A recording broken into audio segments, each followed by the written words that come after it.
Yeah, yo. Woke up in the morning and to God be the glory. Thankful for another day to tell my story. Put my opinions in the universe and let them orbit. I'm from the dirty south with a dirty mouth, might need orbit. Miss things on me like a nigga Norbit. Had to refuse them cause my bitch no Rasputia, she gorgeous.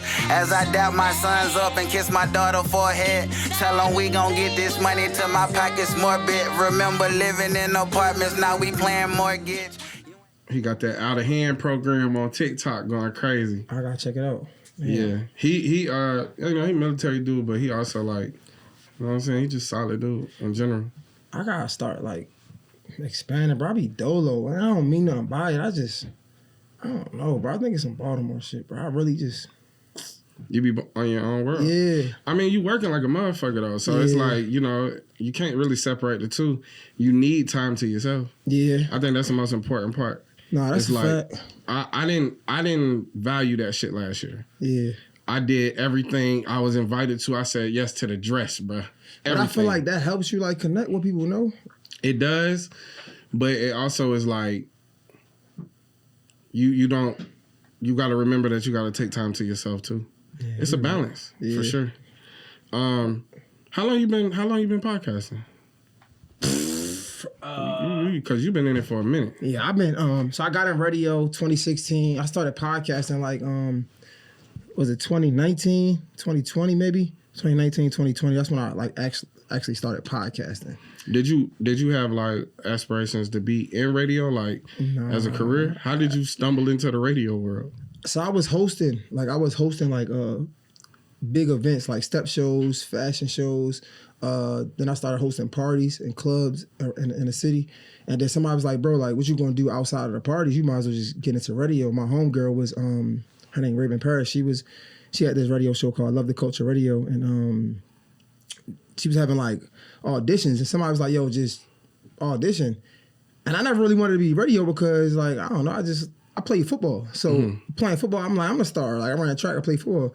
I'm like, asking, I don't care about nobody. Like, I didn't care about nobody. So I tried out, I got it, and then like I just dived all the way in, bro. Yeah. Like, then it was crazy. You can catch that bug, that media bug, I'm up. Yeah, it's crazy how I went from like not really caring to like how I really study the sport of interviewing and the art of like just I really lock in, study. It's crazy. It's like a whole 180 for yeah, 180. Yeah, it's crazy. When you was so you went to college for football? Yeah, well, I didn't go to college. I went to college. My major was sociology. Mm-hmm. I played football in college, and I ran track in college. I went to McDaniel College first, and then I went to Morgan State. Okay, gotcha. Yeah, but then I ended up getting kicked out of Morgan and graduating from Coppin State. Yeah, all right. Knucklehead, bro. Right up top, though, this your camera right here. If you want to just plug what your page is, name of your podcast, where people can find it, scheduling and stuff like that. All right, got it. You good? We rolling. Oh, we been rolling. Oh shit! I'm about to say I ain't know. Nah, I just smooth niggas right into it, bro. Okay, now we outside. What up, baby? How you feeling, bro? I'm good, man. Appreciate you, dog. Yeah, for sure. Yo, you been going crazy. Yeah.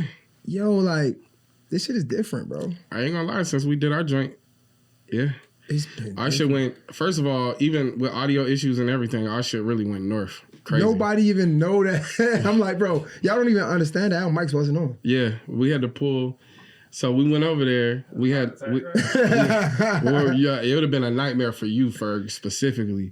We had the road going, and whatever they had ran out of memory like 20 minutes in. 20 minutes. And we talked for 2 hours. 2 hours, bro. And we didn't realize until it was over.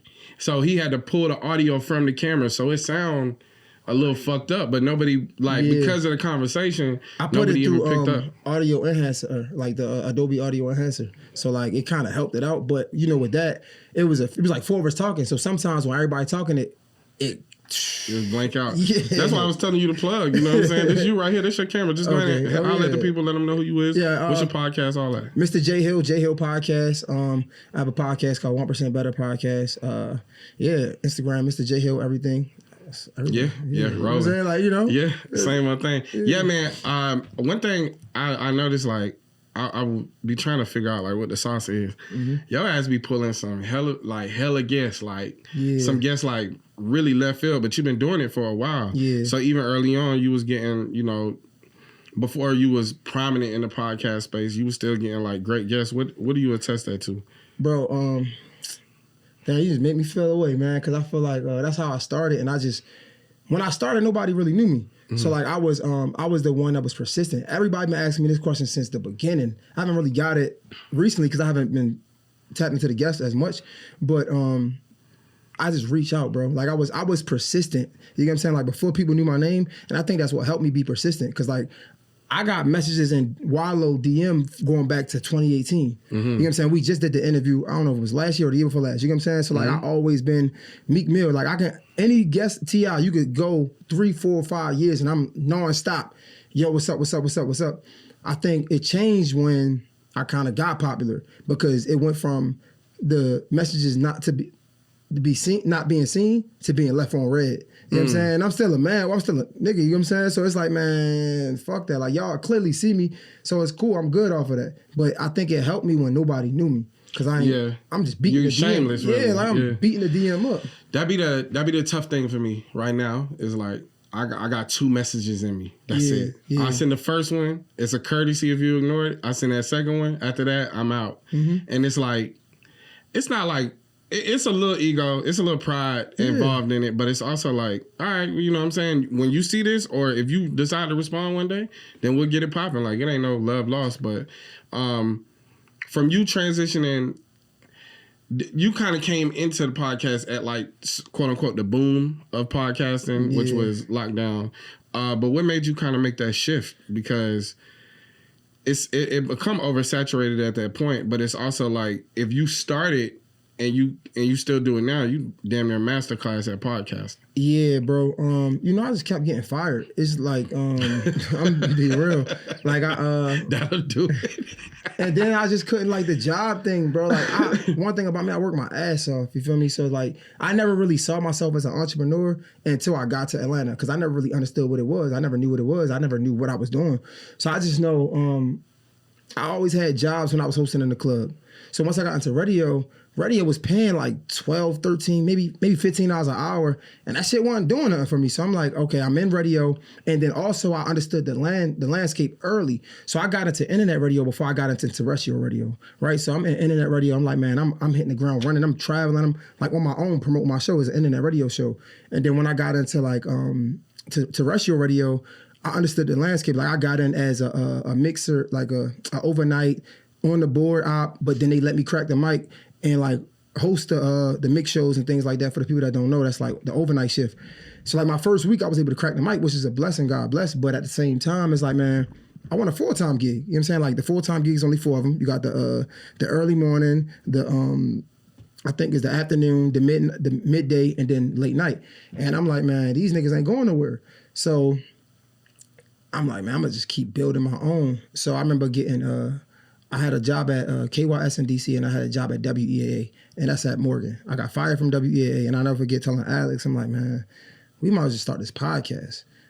And I started my podcast with my lady at the time, and it went crazy, bro. It went crazy. Yeah. Yeah, it went crazy. Was it, it was more so based around like relationships and things like that, or just? Yeah, relationships. Yeah. Toxic relationships. Toxic relationships. It was bad because like, we was young and like we got into it because like she was a Scorpio, I'm a Gemini, and like we was like, man, our sign, like everybody hate these 2 signs, just in some zodiac shit. Yeah. And then we was having real life conversations online that it was entertainment for so many other people, and they loved it because it was real and raw.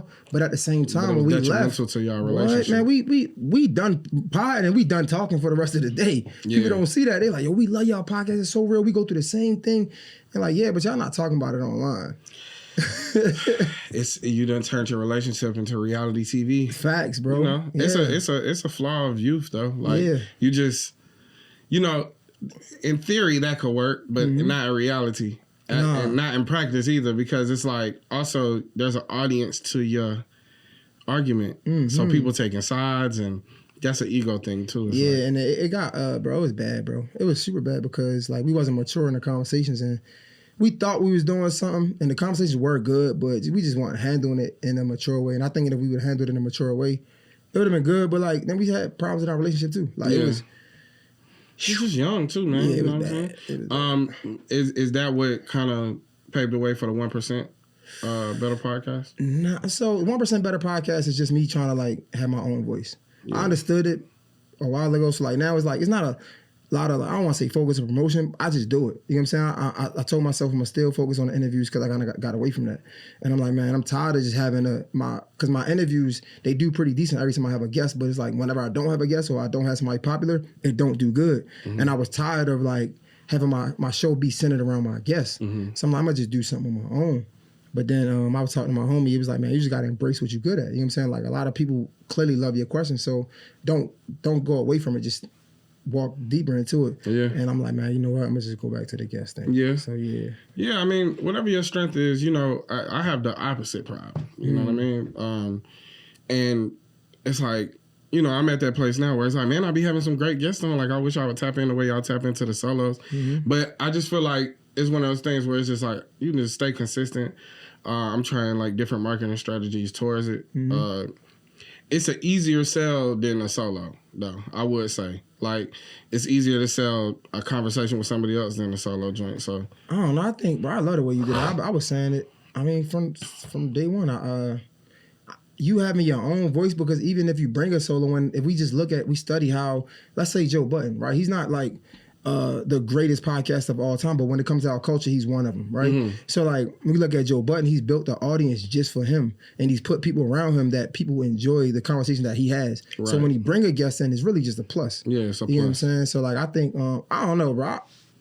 I love what you're doing. I appreciate it, bro. Yeah, I'm enjoying it too, bro. It's like from a year ago, I believe it was right around a year ago that we came on your show, to now is like a completely different world. Completely different, bro. Yeah. I remember seeing it and I'm like, yo, this nigga ain't. It was just hit after hit after. Like, it was like Fetty Wap doing his run. It's like, God, this shit not going to stop. Shit ain't going to stop. I swear, bro. You know what I'm saying? I be telling Alex, I'm always using that as a reference. I'm like, yo. But I think it works because you just be you. Yeah. Right? Like, and I think, especially the world we in today, I feel like I think we're getting away from so many things, like when it comes to traditional things.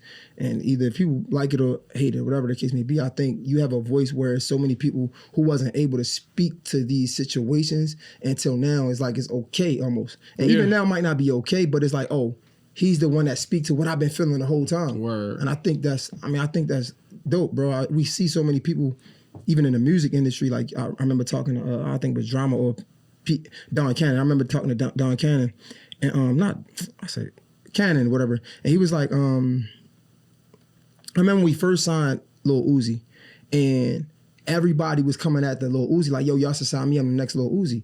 It's like, bro, I already signed Uzi. I don't need another Lil Uzi. Yeah, I don't need a next Lil Uzi. You feel me? So it's like the same with you. You came in the game and it was like, we didn't see this. You know what I'm saying? Even if we saw glimpses of it, it was nothing like this. Right. And I think that's why it's so special. Yeah, it come with a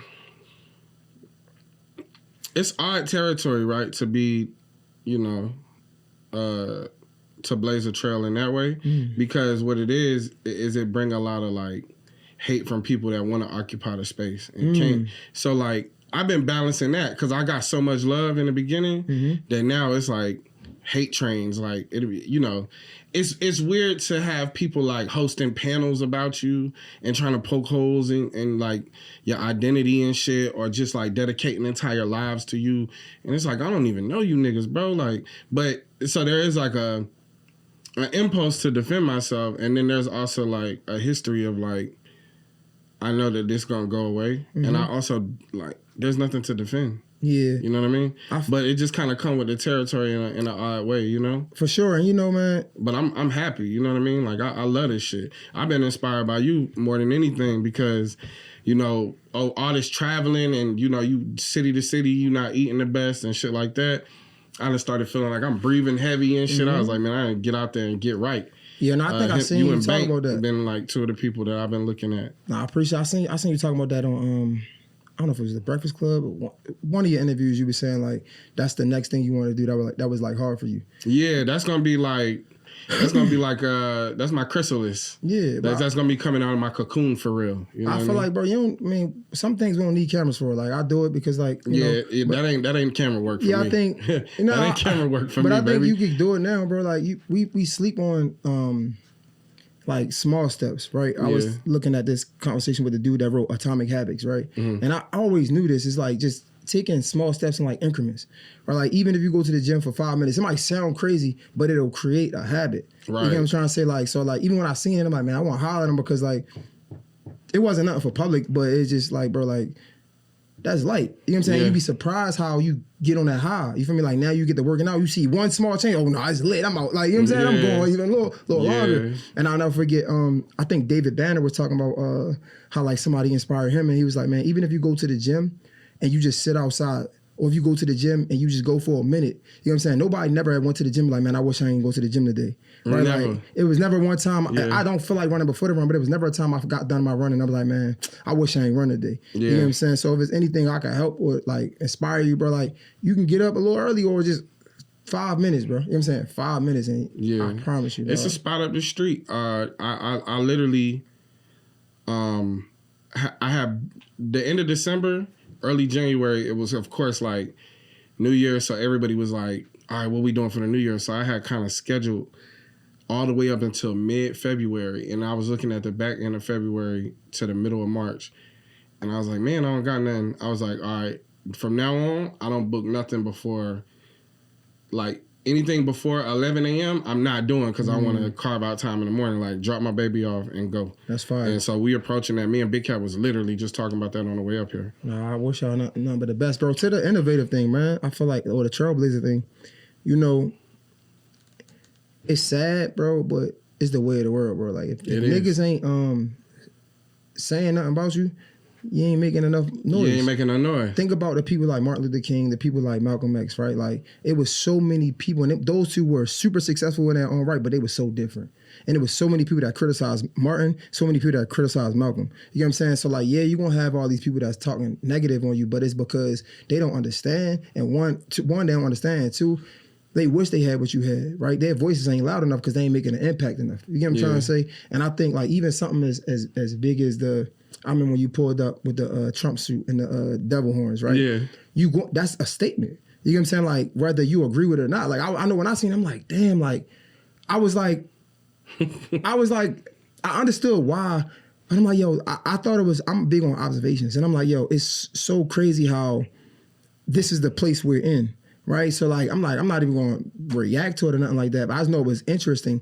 But you have so many people who aren't intellectual thinkers. You know what I'm saying? Like they will see something and they respond firsthand without even just giving it a second, right? Right. So the fact that you have so many people talking about what you're doing, man, that's powerful, bro. Yeah. That's powerful. I'm embracing it, you know what I mean? You know, I'll talk to like the people that's the closest to me because it's like at the end of the day, like regardless of what the impact is and how like proud of myself I am and like what I've built, I'm still human. So like I have those emotions attached to it and to talk through it. And it's like, you know, imagine if you was doing this and you was on episode 115 and nobody was saying shit. You would be desperate for somebody just to react if you was just, so it's like you got to kind of take it with the territory. And like, that's been a thing I've been embracing. And you know, to your point, that 1% better is like something that you live by. Like I noticed that you are on a constant state of like self-improvement. What's a key difference that you could see in yourself from J Hill now to J Hill 5 years ago? Man, just self-control. You know, I made this post I think it was yesterday, and it was like, man, do we have to go through those things of self-sabotage to get to this point? Because like we go through so many things and we seen like anything, like we talk about sexual misconduct, just bad tempers, whatever you want to think about. And I'm like, bro, do we have to go through all that just to get here? You know what I'm saying? Like, do we have to touch the stove to understand that it's hot? Why can't I learn from somebody else to understand that it's hot and not have to touch it myself? So like now that I'm like 34, it's like, man, you know, I don't have a need to prove myself to nobody, right? Like I said, I got kicked out of like 6 elementary schools, 2 different colleges. I went to 3 different colleges, all for the fighting, getting fired from jobs, all for fighting. Like literally my entire life was a fight, right? So it's like, man, if you change your mentality, you change your mind, you can change your life. You know what I'm saying? Like, so it's not a problem that I'm fighting, but what you fighting for, right? Let's redirect this, right? Like we fighting to show somebody that you ain't a bitch. Like I ain't gotta show nobody that I ain't a bitch, right? Not being a bitch is actually walking away from that. Not being a bitch is taking care of my family. You know what I'm saying? Like not being a bitch is really being in a position to be able to see tomorrow, so I can be able to put my kids in a better position than I was in. You know what I'm saying? Like so, like I really walk by that. I regurgitated it a lot when I was young, 10 plus years ago, but now I walk in that. You know what I'm saying? There's nothing that somebody can say that's gonna get me out my character. Yeah, I'm human. So you know what I'm saying? We have it at times where it's like, yeah, don't get it fucked up. But at the same time, it's like, bro, I'm not emotionally driven by anything. Like, you know what I'm saying? Like I'm happy in my space no matter where is it. You feel me? Like whether I got $0 in my pocket to $1 million in my pocket. Like I'm grounded in this. And I think that's probably the biggest change if I had to think about it, to be honest. Yeah. I was looking at something you posted the other day. You say we gotta rebrand as black men. Yep. Mm-hmm. The false narratives of what manhood is in the black community specifically is killing us. Mm-hmm. Can you expand a little bit more on your mindset? Yeah, man. I feel like, you know, and I'm torn because I'm human too, right? Like I love rap music, but we'd be foolish if we didn't understand what it's doing to us, right? Like I love the fast food, but we'd be crazy if we don't understand what it's doing to us. Like when I was younger, I enjoyed having multiple women, but we crazy if we don't understand what it's doing to us, right? But all of this came before us. So yeah, I might not be the man of yesterday, you get what I'm saying? And I shouldn't have to take on the problems that come with it, but that's the reality of it, right? Like, so when it comes to the music, what we listen to, like what we eating, what we feeding ourselves, the environments that we in, and like the constant mindset or the mind fuck that we doing, giving ourselves, you know what I'm saying? It just puts us behind the 8-ball, you know what I'm saying? It's like, man, imagine if you came up and the television shows wasn't killing. Imagine if you came up and the rap niggas wasn't talking about, man, bitches this, bitches that. You know what I'm saying? Like, imagine what our lives would be, because that was fed to us since we was kids. So naturally I came up thinking like, oh, I'm a player, you know what I'm saying? Getting 5'6" girls, you know, 5'6" girls, you know what I'm saying? And like, and what happened is the hood created shout out to my nigga Trap. He said that, like the hood create this false what is it called? Narrative. Well, not even narrative. It's like a I don't know the exact word, but it's like they create this false what's supposed to be right? And then what happened is like a false standard. A false standard, exactly what it is. So like the hood create a false standard. You live by that standard, then you get rewarded by living by that standard. Right. Whole time the standard not even right. Nah, so, it's a fucked up standard. It's a fucked up standard. So now it's like, all right, the standard is, let me go get some bitches. You know what I'm saying? Let me go get some money. Let me do this, do that. And you living by a standard that shouldn't even be a standard. And then when you abide by the standard, they reward you for it. So you keep making the same mistake. Right. And then you learn that, oh, this ain't right. But by the time you learn, your life is fucked up. Yeah, you it's a standard of destruction. Exactly. To be honest. Yes. Like to be honest, it's a standard of, even if you think about, you know, the drug trade it's detrimental to a lot of people. Mm-hmm. Outside of the person who touching the money, right? The person who touching the money is like, you know, we can use that all the excuse. Oh, they was gonna get the drugs from anywhere. It's like, you didn't have to sell drugs. Mm-hmm. You know what I mean? Yeah. You know, you know, we do this thing, like even how we talk about it, like the language around it, running through women. It's like, yeah, man, it's like dehumanizing as fuck. But like, let it be our sister, let it be our daughter, let it be our mother. Now it's a problem. And it's like, well, that is somebody's sister, mother, daughter. You know what I mean? And I think it's the path of broken people that'll be behind you, you know, like once you finally realize it. For one, it's just like a thing of how do you atone for it? I think for two, it's a thing of how do I stop or at least advise the next young man on a better path, right? Especially when like 16, 17, 18-year-olds that don't really want to listen, who's the person that can cut through? And it got to be somebody besides a rapper or an athlete. It got to be somebody that's just a stand-up guy. And I think, you know, like you said about the narrative and the idea of manhood, it should just be a stand-up dude, regardless of like occupation. You know, it should be the fruit of his life or rather than the materials. Because, you know, as we kind of get older and just a little bit more aware of the world around us, we realize like the people with the most materials often is the shittiest people. Mm-hmm. You know what I mean? Yeah. Because that's their value system. So their value system is around material. They value materials. They use people.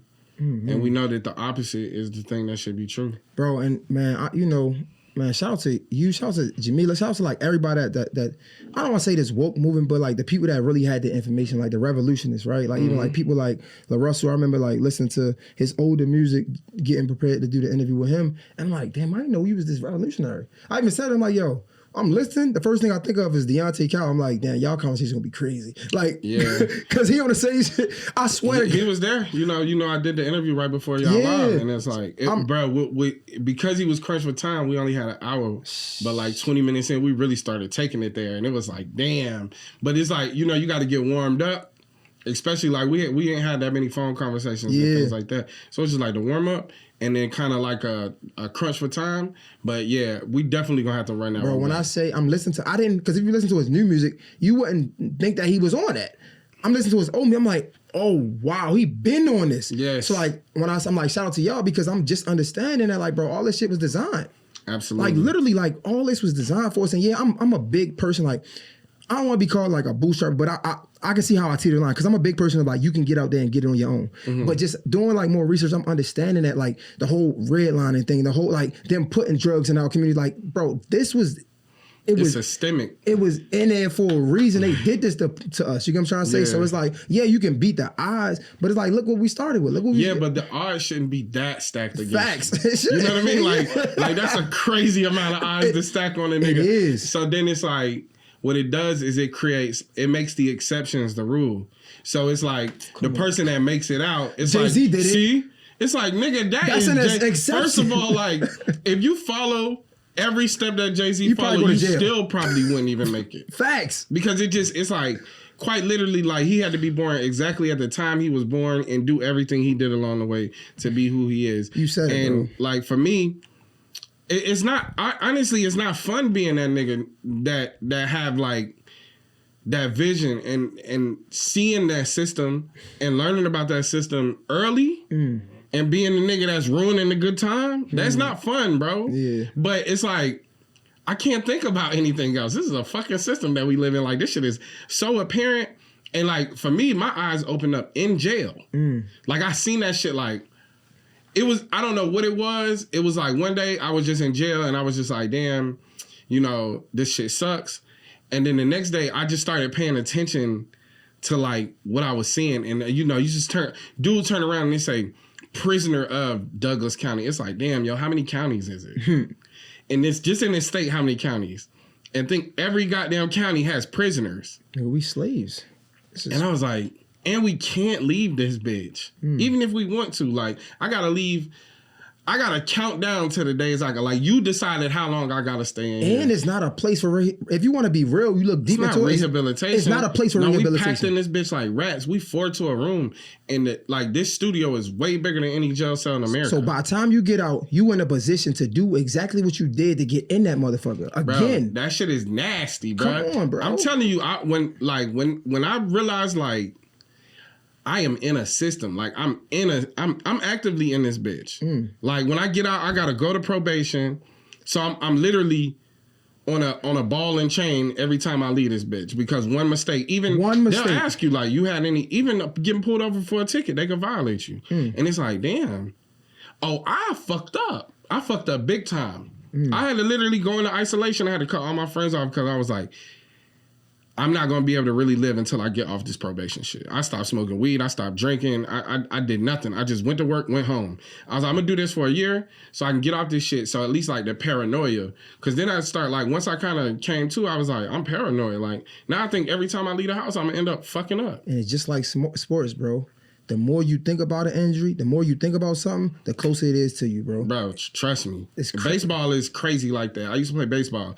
If you think about striking out, you're gonna strike out. If you get out of rhythm and you just telling yourself like, damn, I'm out of rhythm, you're gonna be out of rhythm. It's like literally sports is one of those things where you literally just gotta cut your mind off and just instinctually play. Like you gotta go by what you practice. Yeah. But the world is kind of a little it's the opposite structure. You really got to be thinking. And if you're not, and you just kind of like going along with the program, you will end up caught up in one of these systems. And I think for me and so many other people, realizing that young amongst people that just want to be young and live their life, it's a weird space to be in, because it's like niggas don't want you around. Yeah. Niggas like, man, this lame man nigga want to talk about the government and shit. We trying to drink and smoke. I'm like, all right, well, damn, like, where do I find friends? And then the friends you do find they might be like even more out there than you. Or they not even like you. They don't even come from the places you come from. Yeah, even the people that is like just as aware, they nothing like you. So it's like a weird space to be. It's so, bro, I was with a nigga, like, bro, I was chilling with this nigga one time. We was cool. We talking woke shit, all that. We watching Hidden Colors. We talking all this woke black shit. And Buddy was like, yeah, and the moon is a satellite. And I was like, oh shit, I'm in bad company, brother. Oh shit, he way more woke than me. I ain't a satellite, nigga? Oh shit. I was like, all right, okay, this nigga's way too far for me. Cause I ain't on the moon as a satellite vibes. Like I trust science to some degree. I think that bitch out there. Yeah. But it's like, damn, like how do you find a balance? So it's just like, I had to realize, like, okay, there is a way to tone this shit down, but it's also a way to, like, just become more studious and not, like, evangelical about it. Like, I don't have to go every room and tell everybody everything I know. And, like, it's not even about trying to be the smartest nigga in the room. It's almost like you kind of, like, it's like a person that just discovered Jesus. Yeah. They're going to want to tell everybody about Jesus. You know what I'm saying? You hit that shit on the nose. So it's like, anytime you come into like new information, especially something that's like perspective changing into yourself, mind blowing, you want to tell everybody, and you become evangelical about the shit. Where it's like, okay, I got this, but there's so much more to know. And it's like, bruh, once I kind of like was able to calm the fuck down and like just let niggas do shit and just be like, you know what, there ain't nothing for me to say. Like, this ain't my life. But then your time was waiting for you though, because now you can be that way, right? You can speak the shit you speak in it, and now again we in a new space. Whereas though 10 years ago, bro, you think you got it bad today with the devil. Boy, you did that 10 years ago. Like, oh nah, niggas would have been ready to crucify you get what me I'm saying? for real. So like, but that's why I say the world that we're in, people were waiting for it because they felt like, so yeah, you might have people that criticize you. But it was so many people that was waiting for somebody to say that and speak out and like, yo, that's my guy right there. Exactly. You get what I'm saying? And so even in those moments where it was uncomfortable, I just had to be patient. That's why I got more studious though, because I was like, you know what? I'm hitting the same talking points every time, like, you know, because I'm only talking about this one little sector of knowledge that I discovered. And I was like, I just want to know more. I want to know more than what I know now. But also it's like, the more you know, the more you realize you don't know. So you just get very like... You in it. You get addicted to it. You like, in it. Yeah. I'm learning mad shit. Yeah, like, you know, I think for me though, more than anything, it was like, all right, outside of like all of this information, how does that play to me? How does that play into me being a dad? How does that play into me growing as an individual? And like, how does this work with like trying to maintain jobs and shit like that? Because you can't be on the clock talking about that shit. Like that shit get a little sketchy too. You know what I mean? You can't be woke at work. Shit get a little sketchy. Niggas start hollering at HR about you. Right. Yo. You woke at work, now you can't sleep at night because you need a new job. Nigga woke at work. Nigga too woke at work and I lost your job? Oh shit. Redlining don't mean shit when you ain't got no crib. You ain't got no house. You talking about something. Yo, like it's a place in Georgia right now. I was just gonna say it's a place in Georgia right now that you can't have too many people in your home, right? Like that, like, and that come from redlining and like systemic racism. And I just learned that. So you talking about something? You gonna be talking about that shit at work, nigga? You ain't gonna have nobody. You gonna have to go with your folks. That shit gonna directly affect you because you can't stay with them. It's too many people in the house.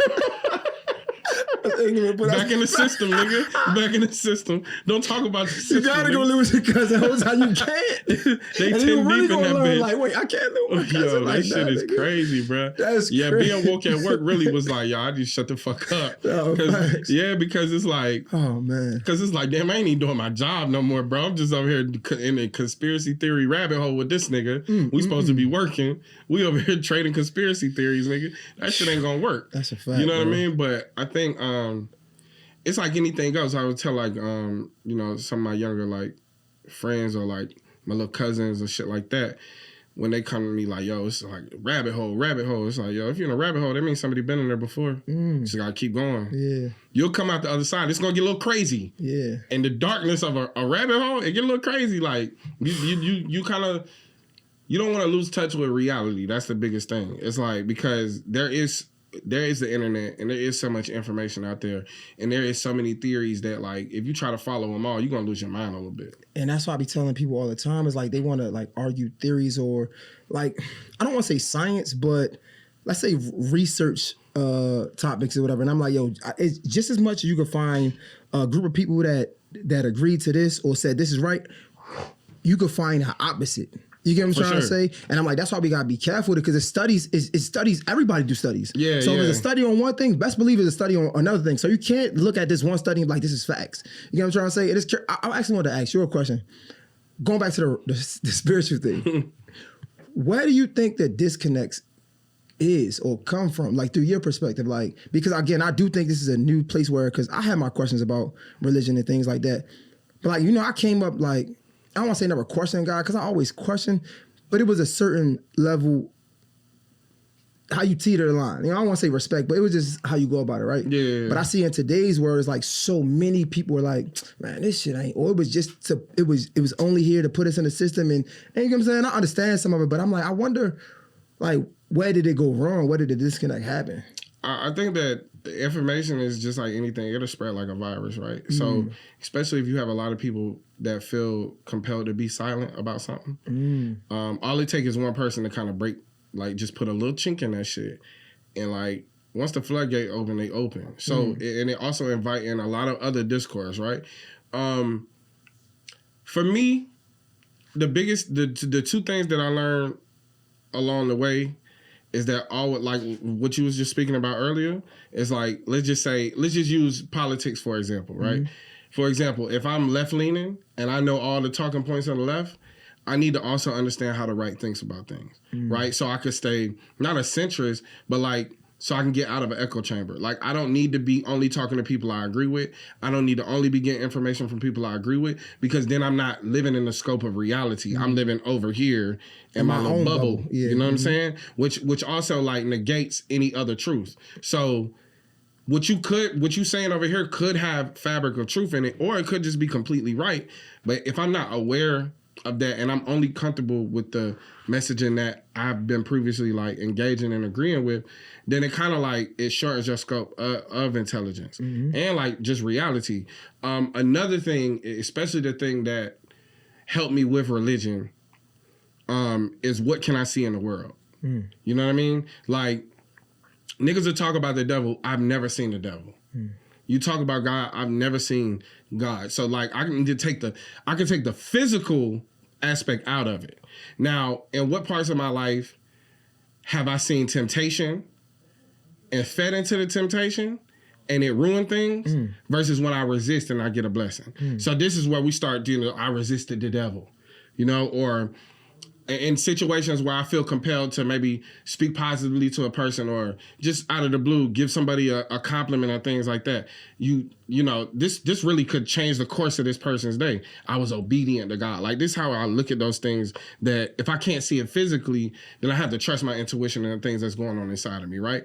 I remember one time specifically where I knew like there is like, there is some kind of positive, negative energy going on, and it is like up to you to which one you feed, right? Like Dharma almost. Yeah, exactly. And it's, for me, it's just things that I could see physically. Like, if I want to stay rooted in reality, I was going to make this decision.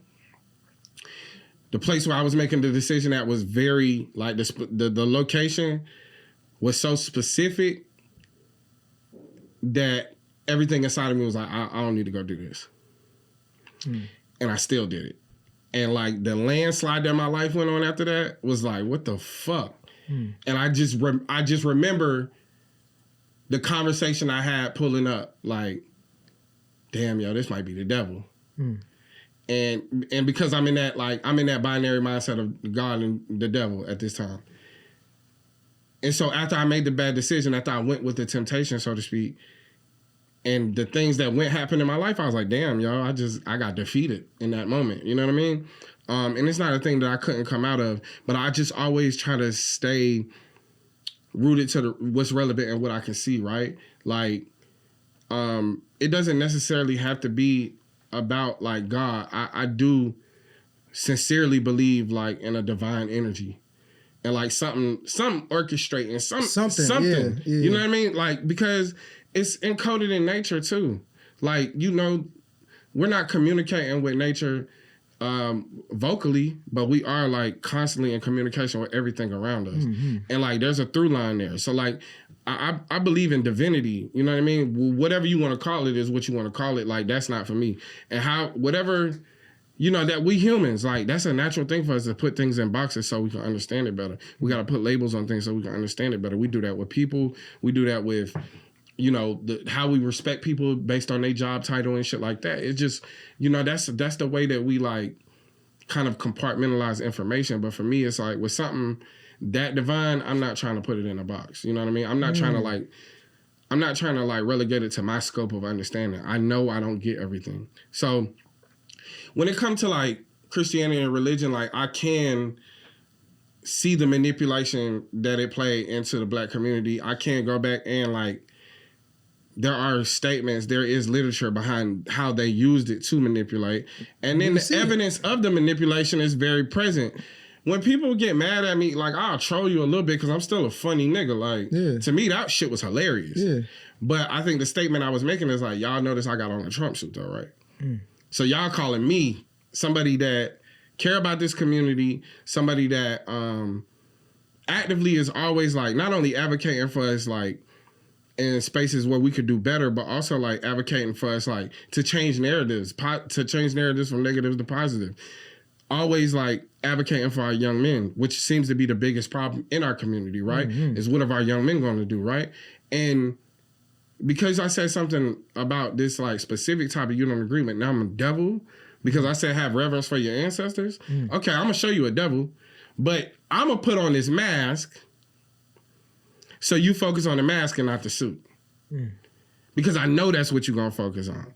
Because if there's anybody that's a devil, it's this nigga. Mm. Look what he doing to the country. Look what he doing to your everyday life, how you live life. Mm. But I just find it funny with Black people, how quick we are to demonize one another.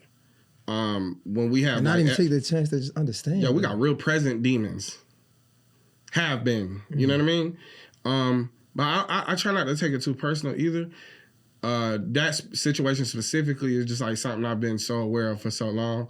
It was just like, you know, I'm gonna just fuck with y'all because y'all fucking with me. And I can't even enjoy TikTok because of you niggas right now.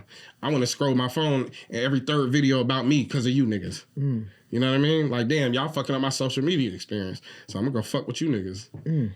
No, that's real, bro. It's crazy because, like, again, I just admire the space that we in. I'm like, man, because I remember asking, like, Alex, like, what you think about this? He's like, I don't know. And I remember saying, like, man, this is so interesting that we're in this space that this can happen. And it's like, I don't know. Again, like, my major was sociology, so I'm big at study on people and things, and like I don't really like, I don't have a real opinion, but I'm just like, man, I feel exactly what he's saying, but in my heart is like, it's hard for me to fully accept it because I just know, like, I just can't wear a devil. You know what I'm saying? Yeah, I don't have no attachment to it. Yeah, but what you're saying is right, and it's like, that's why I asked him, because it's like, bro, can that's you a see great past nuance. the physical thing? Yeah. Like, if you can see past the physical thing, because that's another thing too. That episode specifically, I know was one of my most potent on like just social issues. Mm. And Big Cat was even like, yeah, but you want to wear that, like, because the shit you saying is so real. I don't want people to get lost in like the message. And I said, fuck that. Yeah. Like, they gonna have to. Because the people that hear it, you're gonna have to be able to put down the physical thing, because it's another thing too. Oftentimes we pay too much attention to who messages is coming from. That's how niggas get duped. Mm. You done built so much trust up in this figure that when they start fucking you over, you ain't even aware of it because you care more about, you know, this goes to show. The church in the religion. You see what I'm saying though? So it all ties back. Like, you done fell in love with the pastor and not the message. And now when the pastor start doing shady and grimy shit, you can't even see it. You can't see it. Mm. Touche. Because they done made the man divine. Mm-hmm. You know what I'm saying? And like, you know, like the divinity in men is fickle. You know? Mm-hmm. You'll have spats of it, but it's not like, it's like everything else. We are temporary in all aspects, right? You know, even our lives are temporary. Emotions are temporary. Everything. Just our existence here in general is temporary, facts, right? Yes. Like in the span of human history, like if you just looked at, like we're not considered in that. You dig what I'm saying? You go back in human history, like if you put it on a timeline, we may be a millisecond. You dig what I'm saying? So really like taking control and taking charge of like what I deem as important, like the things that intuitively I just feel like drawn to talk about, to speak on, to learn about, to share, you know, with people, because the podcast space can get a little vulnerable too. Shit can get a little personal. Yeah. And you kind of got to be confident in your experiences and who you are to be able to share that way. And then people out here, I don't be having all like vocabulary, so sometimes I go laugh and just like, you know, you good. But people out here is fucking stupid. So you know. I feel like long story short, you know. I feel like to understand a person, if you agree or not, like I feel like that's intelligent. To look at something, to not agree, and to just make your own assessment of it is fucking retarded. Yeah, I don't. Again, like I said, I don't laugh. So it's like it's stupid. So it's like, yo. I just feel like, bro, if you're an intelligent person, you can look at something or someone, you can hear what they're saying. If you agree or not disagree, you don't have to belittle that person, berate that. It's like, bro, I just feel like that's not a smart thing to do. Like, and if you do that, it's like, I automatically know, like, when I check out a conversation, why I check out. I know if you utilizing, let's just say you have a fabric of truth to what you're saying, but you're using that fabric to weave in all your personal shit. Nah, I'm cool. We out. Now we in cult world. Bro. You know what I'm saying? But I also have this understanding, like, just from life and lived experience, I can learn from anybody. Everybody has something that I can learn from. Whether you teaching me how to be or how not to be. And even if I can't, right? How you treat everybody is how I know if you're a good person or not. Not real because rap. How you treat the janitor, the bum on the street, whoever, if you treat them differently than you treat the nigga with a bunch of money, then I can't trust you. Oh yeah, bro. If you kissing ass for a nigga that got money, I'm not even trying to be around you. I pay attention, like, I you know, really when we go out to eat, you know what I'm saying, like business dinners are important because how people treat service staff. Yeah, that's a big one. And bro, I will propose to a woman, go to dinner, call off the wedding if you shitty to wait staff. I used to be wait staff. Bro. So what that mean? It's just, and it's so, and I gotta personally apologize to Atlanta, because I always say it's an Atlanta thing. It's not. Once you get like some status in the industry, it's there a lot, right? So it's like, bro, you'll show me love because I got some motion. But what about the nigga next to me? But you want to act funny to him because you think... you don't know what he could be, though. That's a crazier thing. You fucking weirdo. I don't understand it, bro. Niggas... You know what I've learned, the most valuable lesson I learned? What? Is some of the most important people don't have a following. Don't have a follower, don't have that motherfucking bust down on, because the whole time that bust down... Some of the most important people don't exist on social media. It's one of the most important things that I've learned. That's a fact, It's people that I met that are like really moving and shaking shit. No Instagram, no TikTok, no nothing, no jewelry. And it's like motherfucking the steakhouse chilling at the bar. It's damn near a goal. Yeah. For me. Yeah. How do I become? How do I like attain this level of not only like power, but like wealth without being noticed? You know what it is? I think it's confidence. You know, you work, right? But it's roles, though. Like, you know, they have how did they get this job? How did they get this position? Yeah, facts. You dig what I'm saying? I think part of it is confidence, too, because once you get it, I'll be ignorant. I don't have all the vocabulary. We niggas at the end of the day, too, right? No, real rap, so, though. So it's like, all right, I'll never forget when I was working like a 9 to 5, like one of them hard 9 to 5. I think I was working at the airport, paving the airport or some shit like that, the pathway or some shit, right? I'll never forget, like, I be coming home, like, man, I'm tired of this shit. Tears in my eyes, right? Nigga, on payday, I'm bumping R&B with the windows down kid. What nobody think? Because I got that money. That's why I said we niggas. So like sometimes it be like what give us confidence, and I feel like those people they had a space in their life that they're not seeking out validation for nobody. So I don't need the chain. All the chain is, all of the watch is for validation for my people that know that I got it. Yeah, right? it's a symbolism, right? It's sent out a symbol to the world around you. We're very visual as humans, like we, you know, especially men. Like men, a lot of our attraction, both like emotional and sexual, is through physical, like through things we can see physically. So niggas treat niggas better that look like they got money. A nigga will treat them 10 times better than even any woman would, because that ain't the way that women like. That ain't the thing for them. Like I you know, it's like some little literature and shit I read. I don't know if it's 100% facts, but man, they backed it up with like mad shit. But like the way that men get turned on by the physical world is like a completely different thing. That's why it's like niggas get duped by shit like that. Bro, go there. I'm with you, bro. Because even if you don't have the knowledge, like you say, right? You can see it. You can see it, bro. Niggas are so fickle. Down to your bitch. You got the girl because I was one of them before. So I don't even want to, I'm not even about to try to point fingers. I was one of them and I had to look at myself like, bro, nigga, what are you doing this for? Is this for you or for everybody else? Yo, it's odd, bro. Down to your chick is the chick that everybody want because that shows that I'm the man. Yeah, that's odd. The shit. You don't even like her for real. The watch, the chain, everything you got, everything about you is for another person. And if you want to go deeper, it's for another nigga. What type of time you on? So like that's why I said I asked myself like, yo, do we gotta go through all this to get here? Because I don't want to have to go through all that. If I had a son, bro, I don't want my son to go through all that. Because I'm gonna look at him like, bro, what you doing it for? Like, what you doing it for? Like, we ain't no man time. That ain't man time. We walk around with these egos and shit like this and all these emotions, and that's why we want to fight niggas. And that's why and I talk to the old me.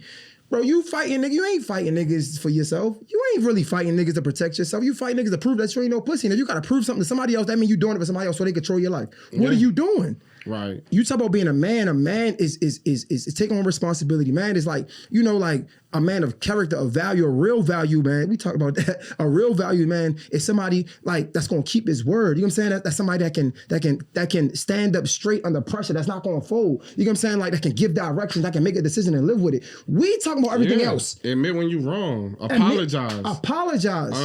Here's the thing, right? The book that I'm referring to is called A Billion Wicked Thoughts. And a lot of it was what talked about how men like how men react to physical things and how it stimulates us. Like what not only sexual stimulants, but just it's what gets our attention quick. Yeah. We perk up on mostly physical things, right?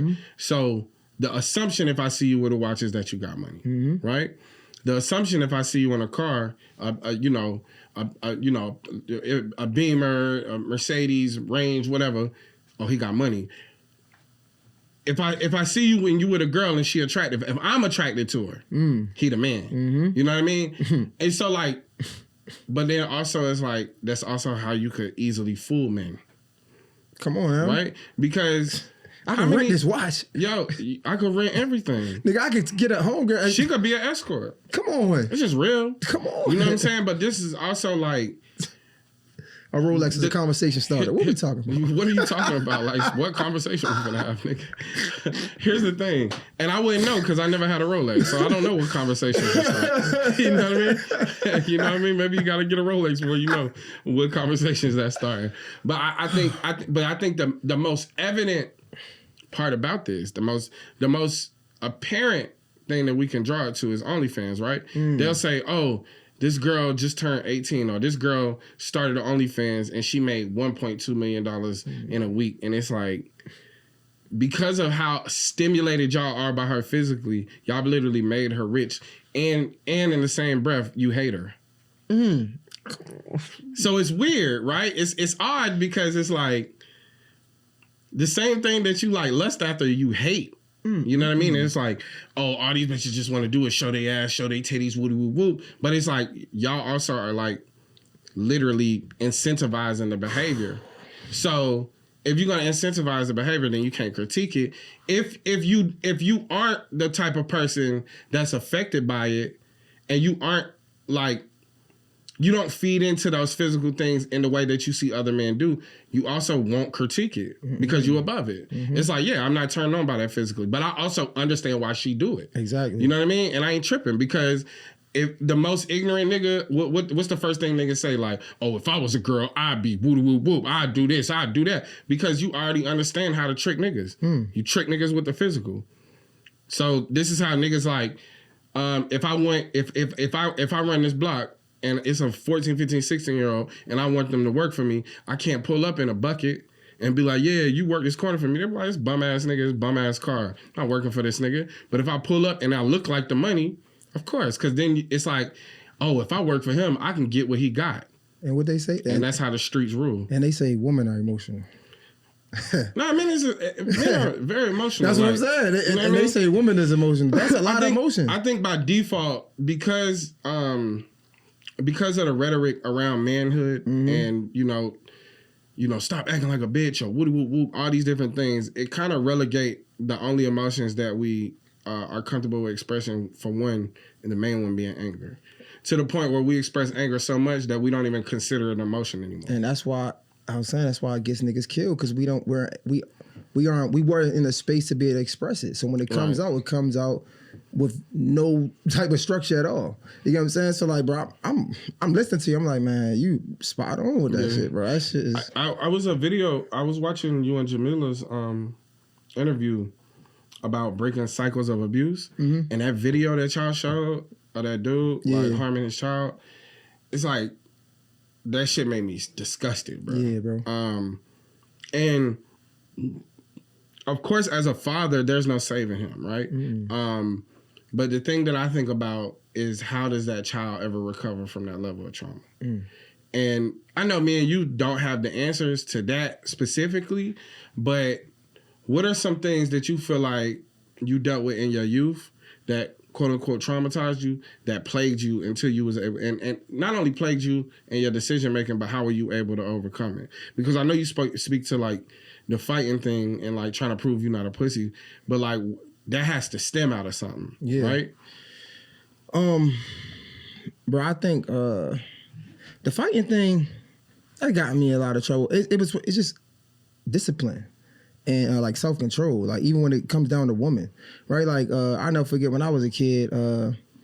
I think, I don't want to say we all, but I heard your story and like I definitely could relate to that, because I remember my first time having sex, I think I was 12. It was my babysitter, and I'll never forget asking myself like, oh my, like what's all that hair? You know what I'm saying? Like, so it's crazy. Like, but I wouldn't. I'm gonna be honest in this, right? I even to this day I never looked at that as sexual assault, even though I understand now, right? It was something that I wanted, even though I was 12. It shouldn't have happened. That was something I wanted. But I think I was introduced to sex really early. Like my mom's was like, you know, she was the neighborhood hood lady. I don't even know, you know what I'm saying? So like even we had drug dealers renting out my room to have sex. Like I was introduced to sex early, so I got into it early. And like even to now, it's like, bro, it's hard to be intimate. You know what I'm saying? And like that's why I be having to talk these conversations with young men, because like I see how that fucked me up. And if you don't open your eyes, you think you all right. Like, yeah, I'm just not into that shit. Nah, nigga, you don't know how to do it. Like that's why you ain't into it. So like just being introduced to sex early, the fighting, you know, it probably was a lot, bro. I just wasn't able to decode it, and I'm still learning through to this day, right? I just think the fighting, again, and if you change your mind, you change your life. So I don't think the fighting is wrong. It's just what you fighting for, right? And I think in the hood, like I was taught to protect myself, but I wasn't taught to have discernment of when and when not to have to protect myself, or when to feel like you had to protect yourself. So now I'm thinking anything that threatened my space, then I gotta protect myself, and that's not necessarily true, right? So bro, I mean, it was a lot of things that fucked me up, like, but at the same time, that's why I say I don't want to look like a bootstrapper, but like a lot of things I learned from. I was fortunate, bro. Like God is good to me, because I'm not my friends. A lot of my friends went the other route. Like my moms did drugs. Since the beginning of my memory, I know my moms did do drugs. But that is what helped me get out the hood. That's what helped me build discipline, because she was super honest with me. She showed me that like, this is my life. And I'll never forget at 12, I'm like, man, I never want to do this. I'm never going to fuck up my life like this. Yeah. So yeah, it was other things that fucked me up, like the fighting and the girls and shit like that. But like, it's hard to answer that, because a lot of the things that was bad turned out to be great for me, bro. Right. You know what I'm saying? Like even when I think about the kids, like my mom's, you know, she put her hands on me, but I do think that and I'm in a fraternity as well. I know your audience probably have a couple of feelings about that, but I do think that it should be a balance of discipline, but also just we gotta balance the discipline and how we do it, right? Because physical abuse isn't good, and we learning that. But when I came up, I felt that, I learned that helped me stay intact a lot of times, right? But it's a form of control, and it's like when you think of being a parent, you think of having control of your kids, and then you learn that like, nah, we got to do this a different way. So it's hard to answer that because a lot of the things I did think was good for me, bro. Yeah. Honestly. Well, I think I think about this a lot, right? I think that there's we haven't seen the results of what doing it another way is, right? Right? We only know ourselves as adults. So we haven't seen ourselves raise children a different way and what the results of that is in adulthood. That's a great point. So that is also the thing is like, we made the best out of what we were given. Yeah. And I think that is like honorable. Like to even recognize these things in a sense of like, you like what you said. What was the thing you said? If you change your mind, you change your life. Exactly. So like, for me, a lot of things. For me, it was always trying to find a joke and shit, not taking shit seriously, but also because I realized how uncomfortable I was in serious situations. Like how like me, I'm the type of nigga like if we go to a hospital and somebody's sick, I'm trying to get up out of there. Like I don't want to sit around somebody when they sick. I don't want to sit around somebody that's finna die. So it's like even my mom lost her vision. I didn't know how to be around her without like fucking with her, like trying to make her laugh or like just bring like a situation because like the reality of it is so sad. I didn't want to sit in any discomfort. So anytime I felt uncomfortable, it's like, we finna make a joke about this. And yeah, like, that make you a funny nigga over time, but it also make you a person that don't know how to read the fucking room. So I would joke at the wrong times about shit, or I just wouldn't take things as like, I took nothing seriously. And you have to take things serious in life. So it also, but it don't manifest until it's your time, right?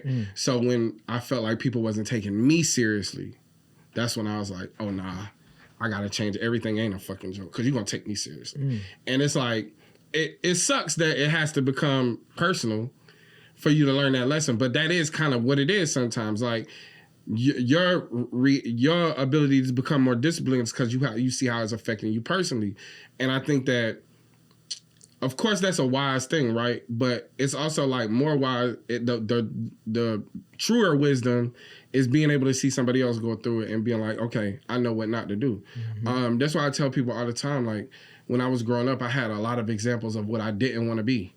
So, but that left me with like in a weird space because it's like, well, I don't know what to look to now. Now I got all these ideas of what I think I'm supposed to be. And, you know, like none of that was really panning out for me. The sexual trauma thing was one of those things that like I was really able to get over once I said something about it. But I think I also had to like overcome my own fears of that shit and like realize like not what happened to me was normal, but sex is normal. So I used to be so scared to have sex because I was like, yo, this shit ain't, like, something about this shit is just weird and freaky to me. But, like, I actually met a girl, like, when I was, like, 15 that I really liked. She really liked me, and we just overcame. But I told her, like, this is my holdup. This is why I keep putting this shit off, because this happened to me. And she was like, okay, like, walk you through it type shit. Like, we're going to be good. And she was like, this is okay. Like, it's okay type shit. Like, normalizing it, not what happened to me being normal, but the actual act. You know what I'm saying? On a consensual level, right? So I think it does make you hyper vigilant as a parent. Like, I don't trust nobody around my fucking children. But that's something I got to deal with, right? But I feel like it's protecting my children, too. They don't know that's why I'm like that. Like, ain't no spending the night at nobody's house. Fuck no. Ain't nobody watching you. You know what I'm saying? Like, you know what I'm saying? Nobody watching. Nobody watching nothing. Fact, you know what I'm saying? You ain't watching nothing, nigga. I'm with you, boy. You know what I'm saying? You know what I mean? And, you know, and like, I think the bigger thing is that, you know, No, real shit though. No cap, nigga. Nobody watching nothing, nigga. I got a 2-year-old, nigga. I know how frustrating it is for me to have my kids. So imagine somebody else that don't have the emotional connect. Man, you go to hell, man. Bro. Whatever that look like. You gonna see the end of the Gris and X podcast, bro. Somebody fuck with my children, bro. You gonna be live recording that bitch from a cell. I just tweeted that, bro. I said, God, I pray I never have to see the day that I have to prove to myself how much I love my kids. Yeah, I don't want to see that day, bro. Boy, I mean, I'm moving mountains, baby. Like that is just real. I think sometimes fear is extremely like beneficial. Having a healthy fear of certain shit, it just keep you vigilant. I mean, vigilance is like necessary. You know what I mean? Hyper-vigilance is where I get a little. I don't want. So I try my hardest not to be a helicopter dad, right? Like, you know, I try to say as many yeses as I say nos. But it took me a while because when my kids was young, it was like no. How old is your kids? 14, 12, and 8. So when they was younger, it's like no. Everything was no. No. Can I go over? No. You ain't leaving the house, nigga. You in this bitch. Because at least here, I can see you and I know, like, it's just like a thing that I had to like learn how to, okay, like their experience is not my experience, right? But, you know, that's just shit you learn over time. It's like how to let go of things. Even for you, like how to walk away from things. That take more strength than engaging in a fight. People do not understand, bro. I remember one time I was in a club. I was about to get into a fight with this DJ in DC. And I never forget, like, I already got fired. And I was just at my wit's end. And I never forget going out to my car crying, bro. Because I walked away. I'm like, why does this hurt so bad? Something gotta be wrong that it shouldn't hurt this bad to walk away from a fight, bro. Like, because I don't even think it was in the DJ booth, so it wasn't a lot of people that saw it. It's just, I felt like he played with me. He ain't put his hands up, like, he ain't like do nothing crazy. I just ain't like how he played with me. And I'm like, why does walking away hurt so bad? So like you said, bro, like it takes way more strength to walk away than it does to punch somebody or yeah, it takes much strength. Listen, bro. The biggest fear that I had around fighting when I was younger, like the thing that I had to overcome, I think it was like 3rd, 4th grade, was like I always was just scared to lose. Because I was scared like, if I lose a fight, my friends not going to be friends with me no more. It's just real. It's just embarrassing. And this nigga just kind of put me in a like, nigga made me an offer I couldn't refuse. You either gonna look like a bitch in front of everybody or you gonna fight me. And so I fought the nigga. And it's like, it's one of the things, like a kid fight. Like he threw me on the ground, I got up, pushed him, punched him. He punched me. It was like bullshit, whatever. Yeah. And I was so embarrassed when he threw me on the ground that I was like, I gotta fight this nigga. Yeah. And then I was like, man, I ain't gonna have no friends. All my friends was like, yeah, that was crazy, nigga. Like, what? Yeah. But, and I never like bought into the reward system of fighting like that.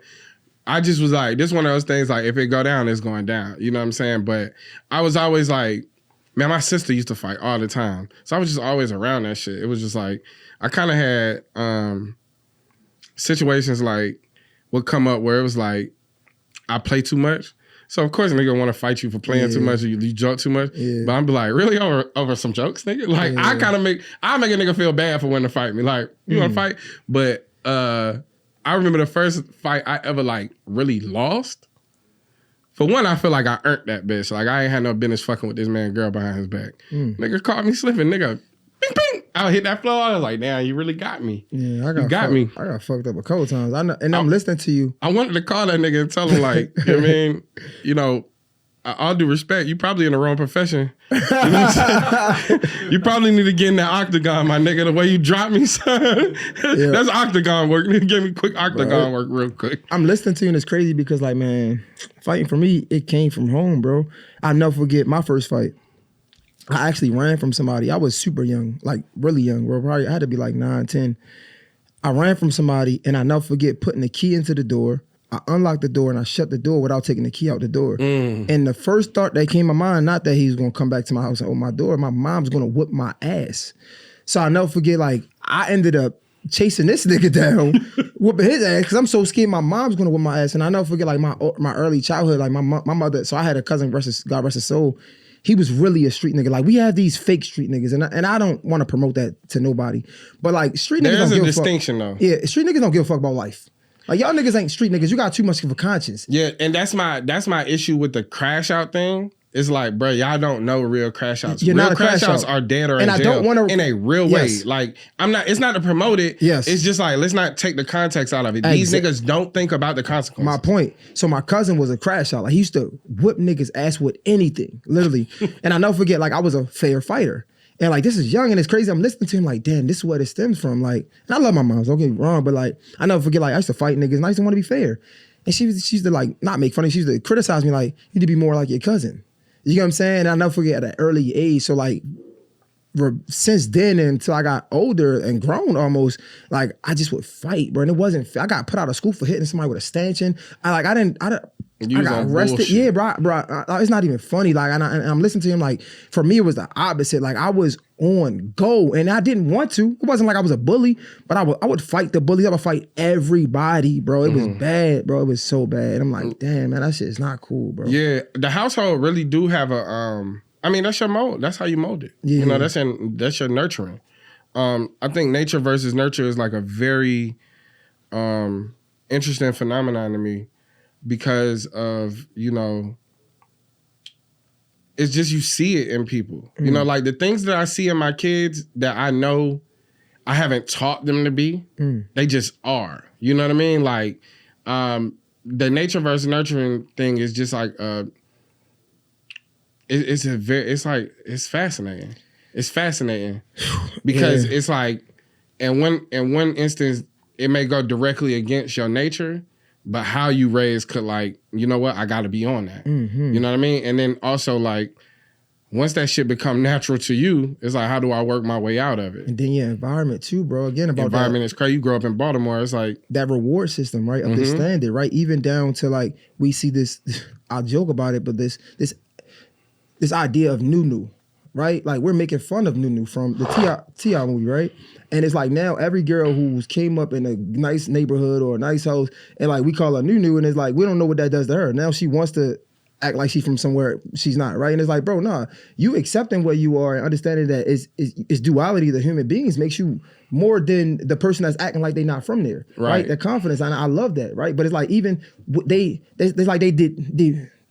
demonize or they downplay us for being educated, right? They make fun of us for being smart, for articulating our words, for doing these things. And now it's like I gotta act like something that I'm really not. I want to embrace this nerd in me. I want to show you that I'm smarter than all of the people around me, but I can't because the moment I do it, they be like, this nigga think he shining star, or this nigga this and that. And it's like, damn, I don't even want to do that. But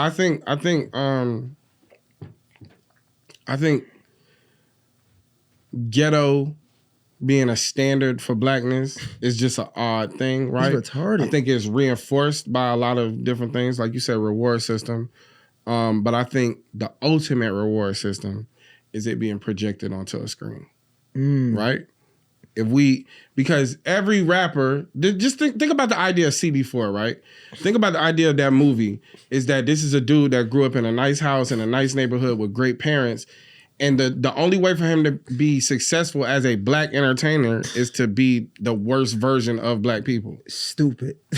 So the reward system for black people, especially late 80s, early 90s, is be the worst version of yourself and you'll gain all this material wealth. But what does that project onto a child? What does that project to a boy that wants to embrace his intelligence, but he's shunned and outcasted because of this? He got to make a decision. Do I stay outcasted and ostracized until I can at least get into an environment like somewhere like college that this will be, you know, harnessed and embraced? Or do I conform to the shit around me? You know what I mean? And unfortunately, a lot of people conform to the things around them because not only the reward system on TV, but that's projected into the community, and now this becomes our reward system. So now, if you are quick to fight, it's like he that nigga. If you and think of running through women, or you get bitch. Oh, that nigga, he a man. Even the terminology, like even how we talk about sex, beat the pussy up, like it's violent. You know what I mean? And you know, but these things are rewarded, and it's projected onto a screen back to us. and it becomes a part of our value and our reward system. And until we like really call out, or until it's not. which, because think about it, bro. Again, I talk about today's time, right? Mm-hmm. You get rewarded for so many things, and then tomorrow hits, so to say, and it's like niggas calling you out for that. Word. And which is a beautiful thing, right? To see how the pendulum has swung. Because I think right now in the black community, to be honest, I think intelligence, I think patience, I think not being overly materialistic and hyper capitalistic, those things are going to start to become more valued. We seeing it. Honestly, like I wouldn't be where I am if those things weren't valued. And that's why I say I love it, bro, because we seeing it, right? Yeah, like, we are. And it's like you just think about it, bro. You the man, you getting all these women, and then now it even in the music, that's how we get rape culture, right? And it's For like sure. we're all walking in this rape culture thinking it's okay, and it's not. And it's also back to that idea of like the reward system. It's like it rewards us for the things that aren't natural to us. I want to love on a woman. I want to be in love. I want to be lovey-dovey. I want to be all these things, but niggas tell you that shit lame. So then it's like you end up being angry at women about that. It's like you end up hating women because you like them. Mm-hmm. So then that turns into, if you reject me, I gotta harm you because you embarrass me or whatever fucking thing you got going on in your head. Entitlement, or you try to approach a girl on some smooth shit in front of your boys and she be like, no, I'm cool, like I got a man or whatever. Just that little rejection, and because you in front of niggas like, well, fuck you then, bitch. Or you ugly anyway. It's like, she ugly? Yeah, or like you just trying to get up. Bro, somebody you just feel embarrassed. But it becomes like a violent thing because now it's the opposite end of the reward system. It's the embarrassment. Somebody asked me the other day in a podcast, like, do you think you can get every girl in the world? And I said, no. Hell no. To think I can get every girl in the world is got to be some type of arrogant, idiotic thought in my mind, because that shows that shows overly entitled. That shows me that I think I'm everybody type. Yeah, even if I was the most successful man in the world, it's still women. It's still somebody that's not going to like me. I remember, it was I forget what time period this was. I was just young on social media, and I was flirting with this girl. Like, we was flirting like constantly. And then like one day she had made I'm gonna tell you how OG this shit is, Facebook. Like, this one I'm on Facebook heavy. And like she had called out her type, and her type, she was like, I like tall, dark skinned niggas. I was like, damn, bitch. Total opposite of me. Average height, light skinned nigga, Jesus Christ. You just trying to tell me you don't like me? And so, I stopped. I like tall, dark niggas with short cut with the wig. You know what I'm saying? Like, I was like, God damn, bitch, is this a subliminal? Oh, fuck you want me to leave alone? And so, like, I'll follow your ass right now. So I fell back, and I wasn't salty. I was like, oh, I'm not that type of nigga she liked. And she was like, she's like, damn, you don't respond back. You don't say nothing. I was like, I'm not your fucking type. I was like, and that's okay. Yeah. And then she was like, well, yeah, but I fuck with you. It's like, even if I have like this type, and I say, yeah, but you fuck with me, but what if your type come holler at you? I was like, that's the shit. I know I can't get involved in that. That's gonna break my heart. Now every tall, dark-skinned nigga come around, I'm like, I'm killing this nigga. Like, get this bitch ass nigga away from her. You know what I'm saying? But it's like, that's an awareness I had about myself very young, because I was always like, people always make comments about light skin, good hair, and it's like, yo, that's a weird thing. But it's like these archetypes and shit like that. So I was always cool, like, if I'm not somebody type or I'm not the person they go for, like, that's okay. That is not personal to me, because it's also shit I go for out here. And I don't want you to be offended if you ain't it. Yeah. You know what I mean? Yeah. And I don't think that says more. I don't got specific types like that, like to the... I think it says more about your confidence too, to understand that you're not somebody type and still walk to be just as confident hearing a no than you would as a yes. Yeah. I mean, it is what it is. Like, I'm fortunate, I've never had like them issues with women, with not like being able to court women, or. And I think that plays in the part too. We are fortunate when you are like, a handsome, whatever man. Yeah, handsome. You're funny. You have a good conversation. So like, it's not that like dealing with women has not been like a struggle for me. Yeah. So whereas like somebody who's like an incel, you know what I mean? Like but that's still not like that's still not like something to hate women about, nigga. Yeah. That's something work on yourself. Like I don't want to mark it up to something that easy. That's just red pill. That's how niggas get red pilled out.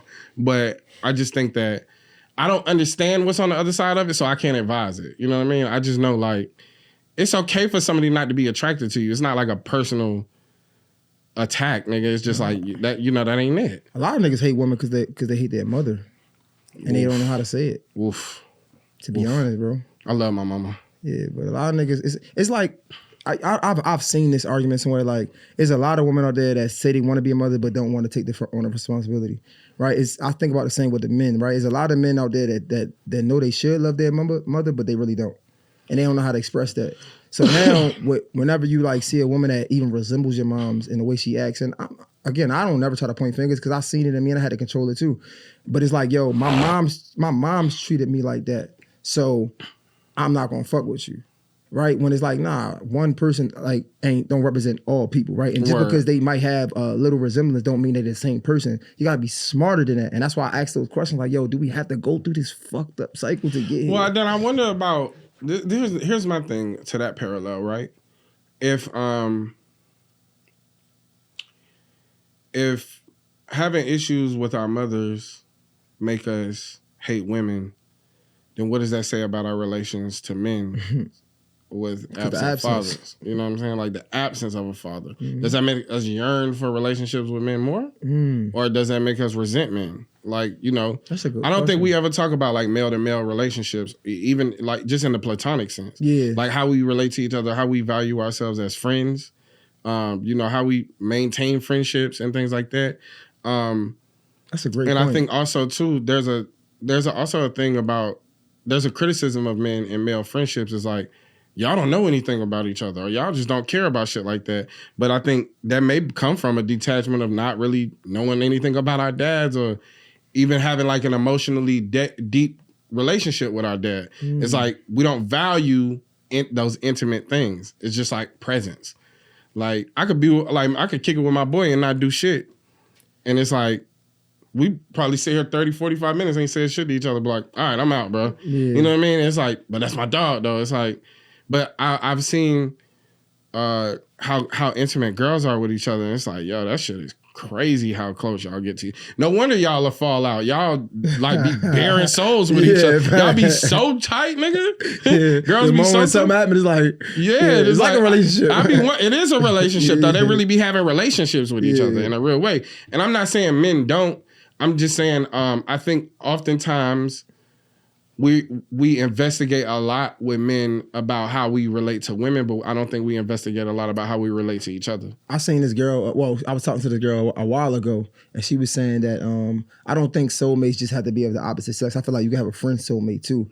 And when she said that, she was explaining that, I'm like, damn, I think Alex is my soulmate. Yeah. Because Alex is somebody that's been there like through thick and thin, and like I truly love this person, and I can say that and embrace it without feeling weird because I know what's up with me, one, but that's that confidence, but two, I have the space to be able to do that, right? And I remember us having a conversation about like having a safe space, and I'm like, yo, the space that you have or don't have is the space that you create. You know what I'm saying? So I feel very comfortable having a safe space because I create a safe space for myself, right? So like I remember when she said that, I'm like, nah, man, and I'm happy to say that. You know what I'm saying? Whereas like 20 years ago, I'd be like, loving thing. And I think here's another thing too. We adultify black children. We hyper-sexualize black people. So I think that is also kind of cause an uptick of homophobia amongst men, is that we hyper-sexualize everything. So me even loving my friend is like, oh, you must be gay. Facts. You want to fuck that nigga. It's like, no, I love this nigga. Yeah. It's like, you wouldn't accuse me of wanting to fuck my brother. But because of, like, even like one of my good friends, Duran Bernard, he's a gay man, but that's my dog, bro. Like, and he's like, we posted a video of like we was talking and he was laughing and he touched me and whatever. I'm not thinking about that. And it was like, oh, he was flirting with you. I was like, this is my friend, nigga.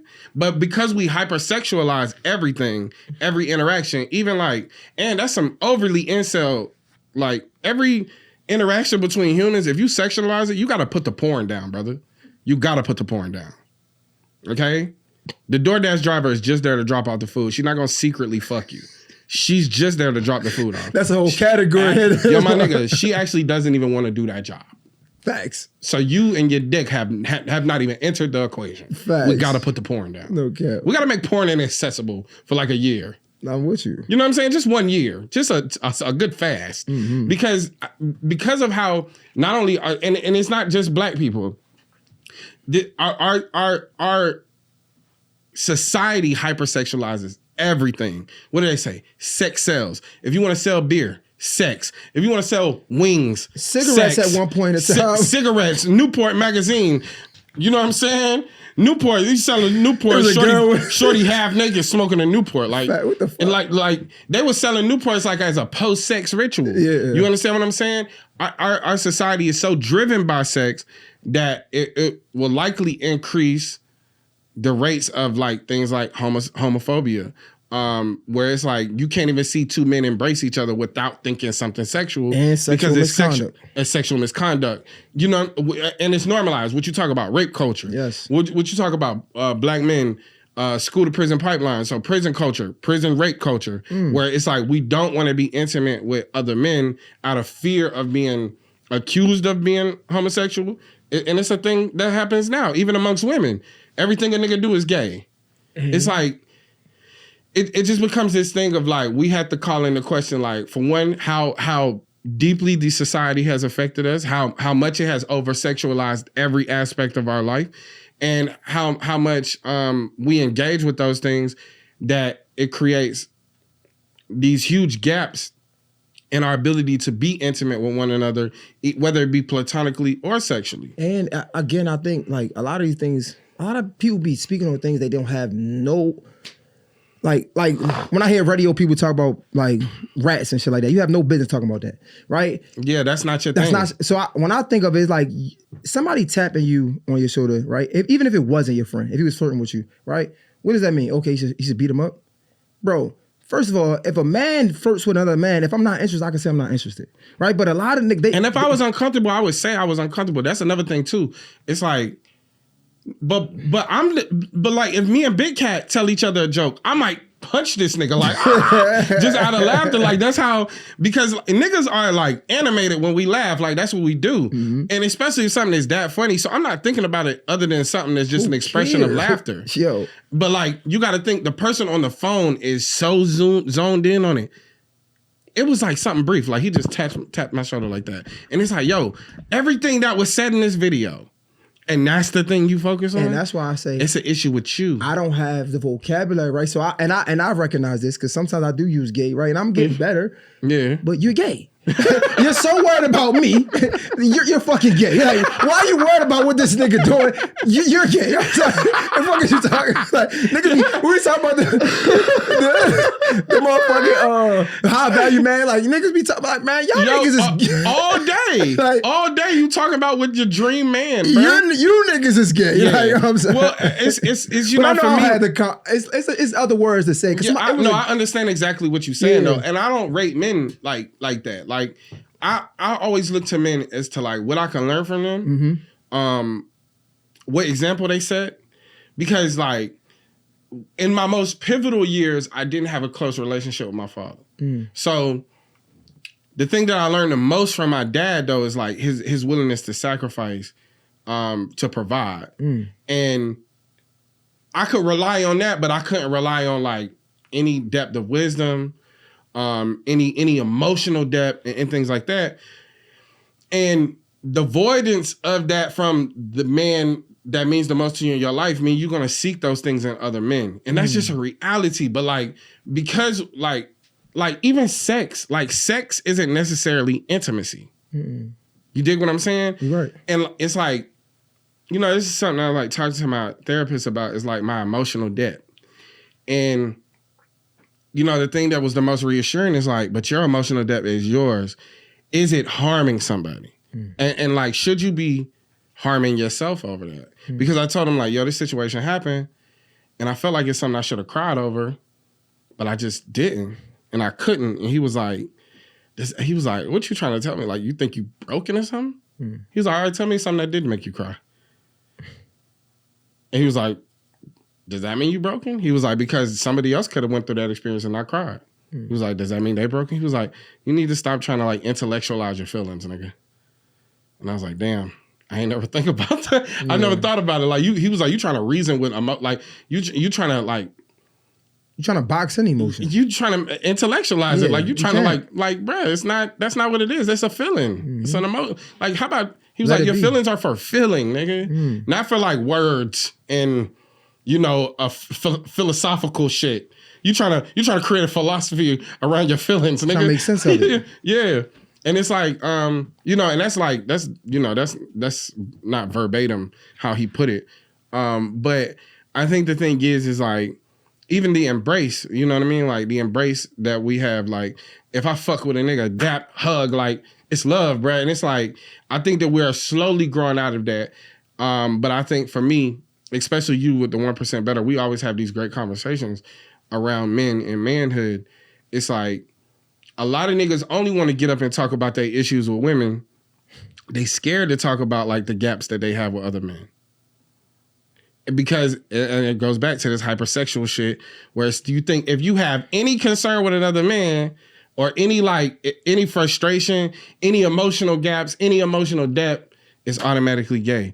But also like over consuming or over concerning yourself with like every little action of another man is a little weird. So it's like, where do you find, what's the balance, right? Because there's intimacy and then there's envy. And it's like, if we critique the intimacy, then it's like, we don't know what to do with that. Because it's like, it's not something we talk about. Yeah. But the envy of it is just like, we chalked it up to some hating shit, whatever the case may be. Like even dudes that they'll be on live talking about me. And like, my old lady would be like, them niggas gay. And so I'm like, and she was like, yeah, because she was like, these niggas dedicating all this time to you. Yeah, it's funny because I use that, but I use it vaguely more. I mean, understand what you mean when you say. I think everybody understand exactly what you mean. But as cool as it is to have them understand me, I seen a gay guy comment on my in my comments, and it made so much sense. He was like, "Stop putting negative, like stop using gay for negative traits. It's other words to express this." And I'm like, that's fire, because that's real. Not every gay man is this weirdo. You know what I'm saying? I don't know. Again, I don't know. I don't have the communication to express it. But when he said that, I was like, wow, that's dope. And that is kind of, because it creates a negative connotation, and for somebody that's gay, that means that their lifestyle is negative, and that's not true. That's not true. You know what I'm saying? So that's why I always try to give the. I get it because I know niggas. Like I know like facts, but I try to give like. This is because a lack of educational communication skills. So I'm gonna just say what I know. Yeah, it ain't no harm to my no disrespect. Yeah, so I try to do that. Yeah, one thing that I think about, like in terms of like one thing I ask young men when I go talk to them is like, what is your idea of power? And a lot of times, like what the most unique thing that came up is this young dude was like, a nigga's ability to communicate with people, like effectively. That's fire. This is high school? Yes. And these is like the lowest 10% of high schoolers in Atlanta. That's fire. And I was like, well, why that? He was like, because I struggle to like really articulate how I feel and how I think about things. I can write it down, but if I put on a spot and ask how I feel about something, I don't know what to say. I don't have the words. And he was like, so when he was like, even somebody like you can come in here and you can speak your mind very clearly. He was like, that's power to me. And I was like, damn, I ain't never heard that shit. That's fire. I'm getting chills thinking about it, bro. Because I tell you, like, even when I brought you on, I'm like, man, I see all these people and like maybe saying things, and it's like, I said the same thing to my people, but it don't resonate. And I'm like, that's why I love people like you, like the people that's able to come in and articulate themselves and people can connect to it. Because what's the point of having a platform or communicating to an audience if they don't get it? Real. Right? It's nothing. Like it means nothing. Like what's the point of a punchline if it's not landing? Yeah. It's not a punchline. That's another thing too. Is like that's what niggas will do with a joke. Like, oh, y'all just don't understand comedy. No, nigga, that wasn't funny. You ain't communicated right. That's not funny. The thought of it might have been funny, but you ain't landed, my nigga. Yeah, Sorry. you ain't land. You know what I'm saying? And I struggle with that. And I have this conversation all the time because I'm always asking myself why. People like, nah, bro, like they just ain't getting it yet. I'm like, nah, if they not getting it, then it's something for me to fix. Because as a speaker, when I come in the room, if I'm speaking to an audience of 1,000 of 100 and they're not understanding what I'm saying, then I'm not delivering it in a way for them to understand it. So it lands on me. And I think more people have to be more honest with themselves and open to learn so they can get better instead of pointing the finger at everybody else. It's like, nah, y'all not getting it. No, my nigga, it's okay. You gotta figure out another way to communicate it. Yeah, I think I'm a big double down on your strengths type person. So I don't know how to edit videos. I hire an editor. When I couldn't hire an editor, I did try to edit things myself, and it was decent, but I also lacked consistency. And it wasn't until I got on live and expressed like, yeah, my videos aren't consistent because I'm editing myself and I don't know what I'm doing and I can't pay nobody to edit. And dude reached out and was like, look, I'll do it for free. I'll fuck with your shit. But I had to express that I had to be able to say, like, I'm not good at this and I'm not going to be able to learn it fast enough to be good at this. And, expressing like what my shortcoming was allowed for somebody else whose strength that was to come in. Now I can focus on being a better communicator because as articulate and as well as I communicate at times, sometimes I feel like I'm struggling to find certain words of woody woo woo. But so I look to other people who I feel like articulate themselves well. But also like that shit just come with reading more. Yeah. You know what I mean? Like you just gotta constantly be training. That's why like I like the end segment where we read emails. I like this Black History Month segment where we're reading things out of Black history because it's like reading more, it really does just enhance like that power, like how that shit can snap. But I always just try to focus on like, okay, this is what I'm really good at. How do I get better at it? The things that I'm not good at, who can do it? Facts. You know what I mean? Like, now personal flaws and shit like that, yeah, you got to work on your weaknesses. You got to work on the things that you ain't so good at.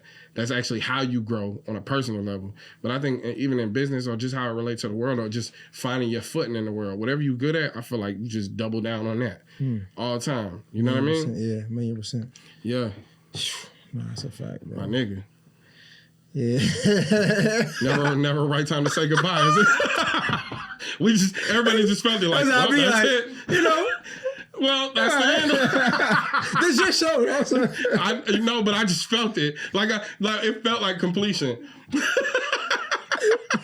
Well, once again, before we go, was it 437 when it happened? 7 is the number of completion. I don't know. No, it was 2 sevens. I don't know how much to go in there. That nigga trying to find a new topic. No, I'm fucking with y'all. You funny as shit. Is your camera right here? Is there anything specific you want to touch on before you go? Nah. Right here. Oh, one thing too. Congrats on that La Russell thing. That was amazing. I hate the weather was as shitty as it was that day. Oh no, man, I appreciate that. Thank you, bro. Because I wanted to pull up, but it was like feels like one. And I was like, I'm staying in the house, bro. That's all good. You know what I'm saying? I told him too. I was like, I ain't coming. It was a great turnout. Way better than I thought it would be. With the weather and shit. But I don't have nothing. I appreciate you for having me on the show. Like I said, much success to you guys. I wish you nothing but the best because, the fact that I do have your number, you are able to pick up. And, well, I will say this. To any, young podcaster that's watching, right? We get so enamored in other people's success that we can forget what we got going on. And then you see so many people that might have started after you and past you. And it's hate, right? You might get hate. But the one thing that I've learned over the years is, bro, when people are successful around you, it means that success is in the area. It's in the atmosphere, so it's coming to you. So instead of looking at somebody and getting upset about it, bro, embrace it, bro. Understand that you have these connections for a reason, right? Like they fuck with you for a reason because I understand how it can be. Like I was there. It might have been a long time ago, but I was there and I can see how easy it is. So bro, it's nothing to salute somebody that's doing good. That just because you shine a light on somebody else does not dim yours. I promise you, bro. And it makes it easier to fuck with you on the back end. Because think about it like this, bro. I had this man on my show a year ago. Yeah. Your show has only gotten bigger. Yeah. So shit did wonders for me as well. Hypothetically, let's say you would have got me on the next week, right? Yeah. It'd been cool. Now your shit way bigger. You know what I'm saying? So it's like, bro, just be patient. I want to say this because I understand how it is to come up and you just get frustrated. But just stay grounded. Understand that your time is coming. And just always show love, man, even when it hurts. You know what I'm saying? Always do that. Jay Hill, appreciate you, my Appreciate you, my nigga. My dog. All right, this episode 100 something. We don't never know because, we record them in batches. Ferg got me over here working like I owe this studio debt. So Nah, I'm gonna put it on you. Maybe at 2 a.m. We about to book so-and-so. I do be doing that. I'd be like, 3 at 3 a.m. Like, God damn, nigga. But yeah, episode, follow Jay Hill. Listen to the 1% Better podcast. I am your host, Deontay Kyle. Big Cat is not here. He over there taking care of business with his granny. Shout out to all the grandmas in the world, nigga. And shout out to y'all. Take care of yourselves and take care of each other, man. Peace. Appreciate you, man. It's just rap. I just want to rap, I just want to rap, man. I just want to rap. Fate was on my side. Yeah. Was my fate was on my side. Man. Yeah. They say without the proper labor, faith don't stand a chance. I put my faith in faith and stand on fertile land. I planted seeds that'll indeed turn into trees. Be forest and peace teas get printed to me.